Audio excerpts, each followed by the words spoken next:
A Guernsey equality lobby is inviting a UK charity to local schools and organisations in an attempt to make them more inclusive.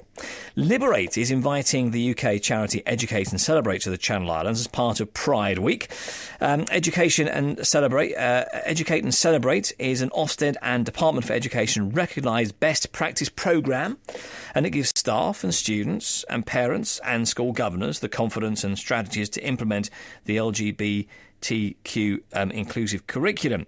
Let's talk, shall we, to the founder and chief executive of the charity Educate and Celebrate. That's Ellie Barnes, who's going to be delivering the training in Jersey and Guernsey, and also Ellie Jones, who is the vice chair of Liberate, who's on the programme with us now. Good morning to you. Thank you for joining us. Good morning. Good morning. So, what was the thinking behind this initiative? Why is it so important? One of the biggest things that we want to accomplish as Liberate is to create more awareness and understanding, which then creates acceptance within society, especially sort of demystifying gender and sexuality. And we believe sort of education in the schools starts that process, really. We've been hearing from young people a lot recently about all sorts of issues that impact on them, and it seems that they are beginning to understand this, but perhaps don't know sometimes how to talk about it or address it. And I think it's fair to say that adults don't either. So what are you hoping to actually sort of achieve? Exactly. I mean, it's not that people actually want to exclude people. I think it's just people are awkward about terminology, bullying, how to deal with things.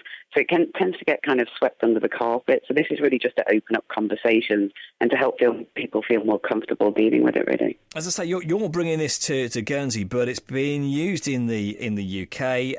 It's approved by Ofsted, I understand, as well. How's it gone down in schools in England and Wales? Oh, it's a fantastic programme. I mean, Ellie Barnes is such an engaging person, and she's an authority on this. All of these, the best practice that they're doing with Ofsted has been worked on by teachers, for teachers.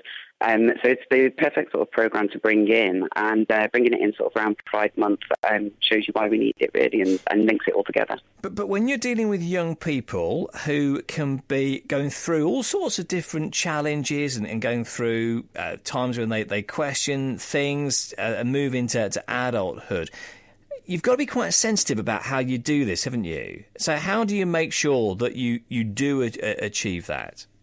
You do it by getting the right professional people in that know how to deliver the programmes.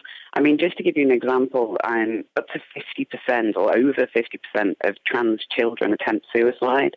It's a horrific figure, and bringing programmes in like this just really helps tackle homophobic, transphobic and biphobic bullying, as well as people understanding it more, and when it's up there in the open, people talk more, and it helps people feel less alienated. Those figures you're quoting there, I guess they're from the UK, aren't they? I mean, is it as big an issue here as it is elsewhere?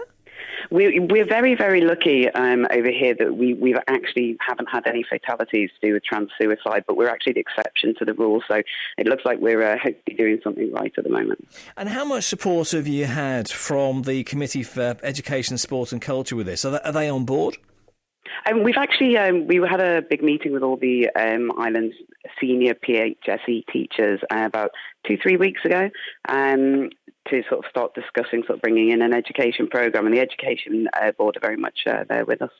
Good to talk to you this morning. That's Ellie Jones, who's the Vice Chair of Liberate Guernsey. Thank you for being with us on the programme. I understand we'll be talking to Ellie Barnes, who's the founder and chief executive of the charity Educate and Celebrate, on her visit to the island. Thank you for that this morning.